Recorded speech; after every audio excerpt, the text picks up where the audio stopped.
Mark O'Connell. Cómo ser una máquina. Fallo del sistema. Todas las historias tienen su comienzo en nuestro final. Las inventamos porque morimos. Siempre que hemos contado historias, estas han versado en torno al deseo de escapar de nuestro cuerpo humano, de convertirnos en algo más que los animales que somos. En nuestra narrativa escrita más antigua encontramos al rey sumerio Gilgamesh, quien, afligido por la muerte de un amigo y negándose a aceptar que a él le aguardaba el mismo destino, viaja al otro extremo del mundo en busca de una cura para la mortalidad. Por decirlo en pocas palabras, no le valió de nada. Más tarde nos encontramos con la madre de Aquiles sumergiendo a este en las aguas de Estigia en un intento de hacerlo invulnerable. Como todo el mundo sabe, tampoco eso funcionó. Véase también Dédalo, alas improvisadas. Véase también Prometeo, fuego divino robado. Nosotros, los humanos, existimos en los escombros de un imaginado esplendor. Se suponía que no debía ser así. Se suponía que no teníamos que ser débiles, sentir vergüenza, sufrir, morir. Siempre nos hemos tenido en más alta estima.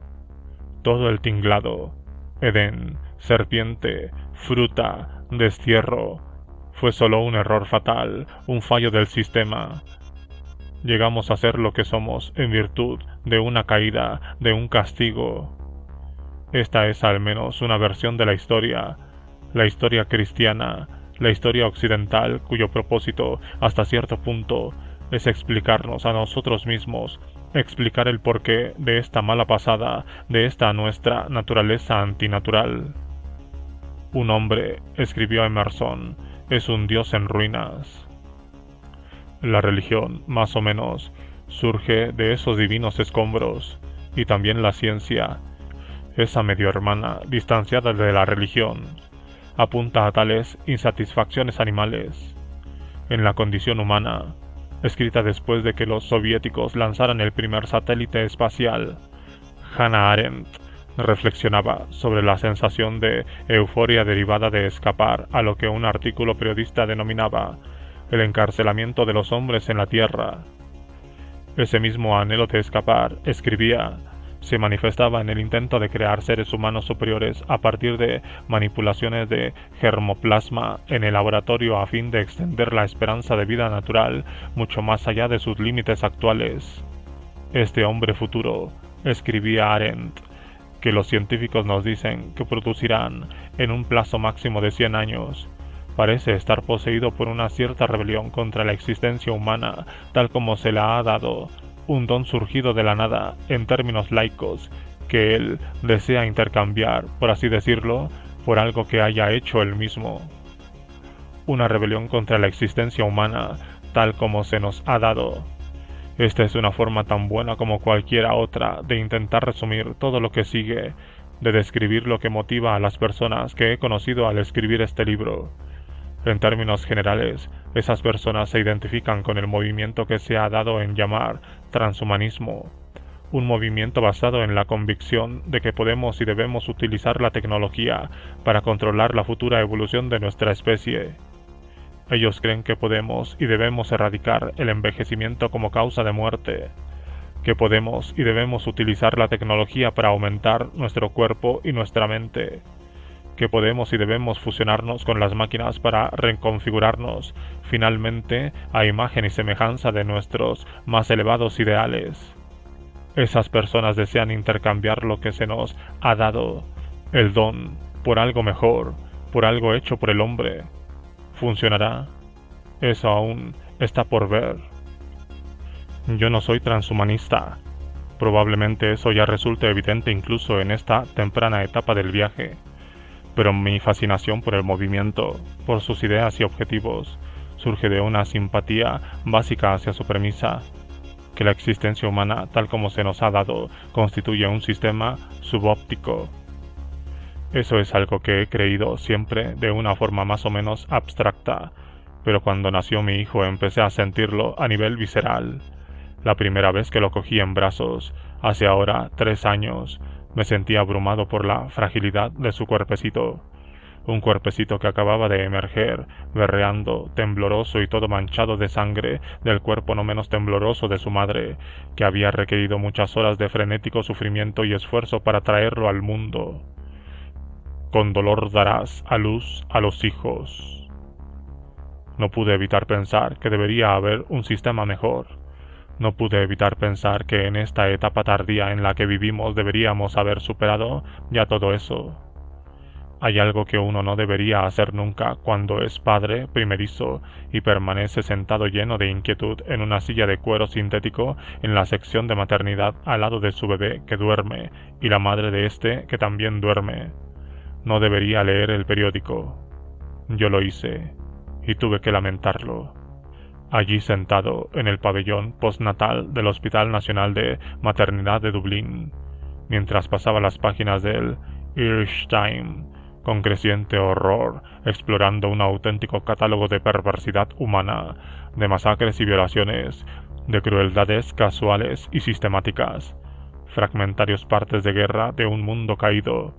No pude por menos que preguntarme si era prudente traer un niño a este caos, a esta especie. Me parece recordar que en ese momento tenía un ligero catarro, lo cual sin duda no debió de ayudar en nada. Entre sus muchas otras consecuencias, ser padre te obliga a pensar en la naturaleza del problema, que es en muchos sentidos el problema de la naturaleza, junto con todos los demás horrores y perversidades del contexto humano en general. Las realidades del envejecimiento, la enfermedad y la mortalidad se vuelven repentinamente inaudibles, o al menos eso fue lo que me ocurrió a mí. Y también a mi esposa, cuya existencia tuvo en aquellos primeros meses mucho más imbricada con la de nuestro hijo, y que por entonces me dijo algo que no olvidaré nunca. Si hubiera sabido cuánto iba a quererlo, afirmó, no sé si lo habría tenido. La clave es la fragilidad, la vulnerabilidad, esa enfermedad, esa dudosa convalecencia a la que, a falta de un término mejor, denominamos la condición humana. Condición que es más bien afección, esto es, una enfermedad o problema médico. Porque polvo eres, y al polvo volverás. Retrospectivamente, parece algo más que una mera coincidencia que esa fuera el periodo en el que me obsesioné con una idea con la que me había tropezado cerca de una década antes, y que ahora estaba empezando a consumir mis pensamientos. La idea de que esa condición podría no ser nuestro destino ineludible, que, como la miopía o la viruela, podría enmendarse mediante la intervención del ingenio humano. Es decir, que me obsesioné por la misma razón por la que siempre me había obsesionado la historia de la caída y el concepto del pecado original, porque expresaba algo profundamente cierto sobre la extrema rareza del ser humano, nuestra incapacidad para aceptarnos, nuestra capacidad de creer que podríamos ser redimidos de nuestra naturaleza. Al comienzo de la búsqueda desencadenada por esa obsesión, una búsqueda que en ese momento todavía tenía que llevarme más allá del Internet, a lo que denominamos ingenuamente el mundo real, me tropecé con un texto extraño y provocativo titulado Carta a la Madre Naturaleza. Era, como su nombre sugería, una especie de manifiesto epistolar dirigido a la figura antropomórfica a la que, por mor de la claridad, a menudo se le atribuye la creación y la gestión del mundo natural. El texto, escrito inicialmente en un tono de leve agresión pasiva, empezaba dando gracias a la madre naturaleza por su labor mayoritariamente cabal en lo que ha sido hasta ahora el proyecto de la humanidad, por elevarnos de simples productos químicos capaces de autorreplicarse a mamíferos dotados de billones de células con capacidad de autoconocimiento y empatía. Luego, la carta entraba con la mayor soltura en modo yakuze total, describiendo brevemente algunas de las chapuzas más evidentes en el funcionamiento del Homo sapiens, la vulnerabilidad a las enfermedades, las lesiones y la muerte, por ejemplo, o la capacidad de funcionar únicamente en determinadas condiciones medioambientales extremadamente circunscritas, los límites de la memoria o el notoriamente pobre control de los impulsos. A continuación, el autor, que se dirigía a la madre naturaleza como la voz colectiva de su ambiciosa descendencia humana. Proponía un total de 7 enmiendas a la Constitución humana. Ya no consentiríamos vivir bajo la tiranía del envejecimiento y de la muerte, sino que utilizaríamos las herramientas de la biotecnología para dotarnos de una vitalidad duradera y eliminar nuestra fecha de caducidad. Aumentaríamos nuestros poderes de percepción y cognición a través de una serie de mejoras tecnológicas de nuestros órganos sensoriales y nuestras capacidades neuronales. Ya no aceptaríamos sumisos ser meros productos de la ciega evolución.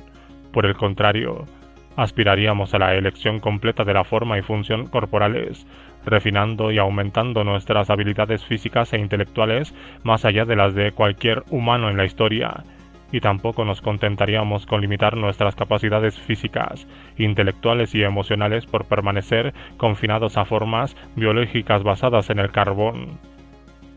Esta Carta a la Madre Naturaleza era la declaración más clara y provocativa de los principios transhumanistas que había encontrado nunca, y su ingeniosa forma epistolar reflejaba algo crucial que hacía que el movimiento resultara tan extraño y convincente. Era directa y audaz, y llevaba el proyecto del humanismo ilustrado a extremos tan radicales que amenazaba con eliminarlo por completo. Sentí que aquella iniciativa desprendía toda ella un cierto futillo de locura, pero era una locura que revelaba algo fundamental acerca de lo que concebíamos como razón. Supe que la carta era obra de un hombre que respondía al nombre técnicamente coherente de Max More, un filósofo educado en Oxford, que resultaría ser una de las figuras centrales del movimiento transhumanista.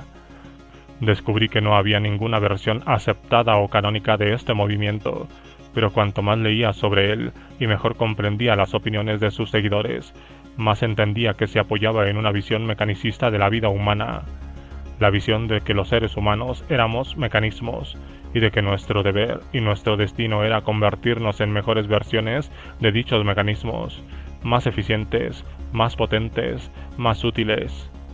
Yo deseaba saber qué implicaba concebirte a ti mismo y, de modo más general, concebir tu especie en aquellos términos tan instrumentales. Y quería saber también otras cosas más concretas. Quería saber, por ejemplo, cómo podías llegar a convertirte en un cyborg. Quería saber cómo podías transferir tu mente a un ordenador o a algún otro hardware con el objetivo de existir eternamente en forma de código. Quería saber qué implicaba concebirte a ti mismo como ni más ni menos que un complejo patrón de información, ni más ni menos que un código. Quería saber qué podía revelarnos los robots acerca de nuestra comprensión de nosotros mismos y de nuestro propio cuerpo. Quería saber cuán probable era que la inteligencia artificial redimiera o aniquilara a nuestra especie. Quería saber qué se sentía al tener la fe suficiente en la tecnología para permitir creer en la perspectiva de tu propia inmortalidad. Quería aprender qué significaba ser una máquina, o concebirte a ti mismo como tal. Y puedo asegurar al lector que en el camino obtuve algunas respuestas a estas preguntas, pero al investigar qué implicaba ser una máquina, debo decirle que también terminé estando mucho más confundido de lo que ya estaba con respecto a lo que implicaba ser humano. En consecuencia, debo advertir a aquellos que prefieren centrarse sobre todo en los objetivos que este libro es una investigación de esa confusión tanto como un análisis de aquel aprendizaje. Una definición general. El transhumanismo es un movimiento de liberación que defiende nada menos que una emancipación total de la propia biología. Hay otra forma de verlo, una interpretación paralela y opuesta, que es que esa aparente liberación en realidad representaría nada menos que una esclavitud total y definitiva a la tecnología. Tendremos en cuenta ambas caras de esta dicotomía a medida que avancemos. Pese al extremismo de los objetivos del transhumanismo, como por ejemplo la convergencia de carne y tecnología a la posibilidad de transferir mentes a máquinas, me parece que la mencionada dicotomía expresa algo fundamental sobre la época concreta en la que nos encontramos y en la que regularmente se nos pide que consideremos cómo la tecnología está cambiándolo todo para bien, que reconozcamos hasta qué punto una aplicación, plataforma o dispositivo concreto está haciendo del mundo un lugar mejor. Si tenemos esperanza en el futuro, si pensamos que tenemos algo parecido a un futuro, este se basa en gran parte en lo que podemos lograr mediante nuestras máquinas. En este sentido, el transhumanismo es una intensificación de una tendencia ya implícita en gran parte de lo que entendemos por cultura dominante, en lo que asimismo, dado un paso más, podemos llamar capitalismo. Y sin embargo, el hecho ineludible en este mencionado momento de la historia es que nosotros y estas máquinas nuestras estamos protagonizando un vasto proyecto de aniquilación, una destrucción sin precedentes del mundo que hemos llegado a considerar nuestro. Nos dicen que el planeta está entrando en una sexta extinción masiva. Otra caída, otra expulsión. Parece muy tarde en este mundo desmembrado para hablar de futuro. Una de las cosas que me atrajeron hacia este movimiento fue, pues, la paradójica fuerza de su anacronismo. A pesar de que el transhumanismo se presenta como resueltamente centrado en una visión de un mundo futuro, a mí me parecía casi nostálgicamente evocador de un pasado humano en el que el optimismo radical parecía ser una postura viable de cara al porvenir. En su forma de mirar adelante, el transhumanismo parecía, de algún modo, estar siempre mirando atrás.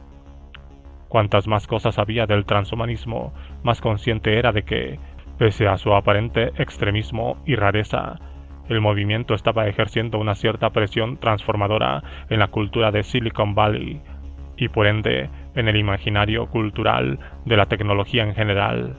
La influencia del transhumanismo parecía perceptible en la fanática dedicación de muchos emprendedores tecnológicos al ideal de la prolongación radical de la vida, patente, por ejemplo, en el hecho de que el cofundador de PayPal e inversor de Facebook, Peter Thiel, financiara varios proyectos de prolongación de la vida, o en la creación por parte de Google de su filial de biotecnología, Calico, orientada a generar soluciones al problema del envejecimiento humano.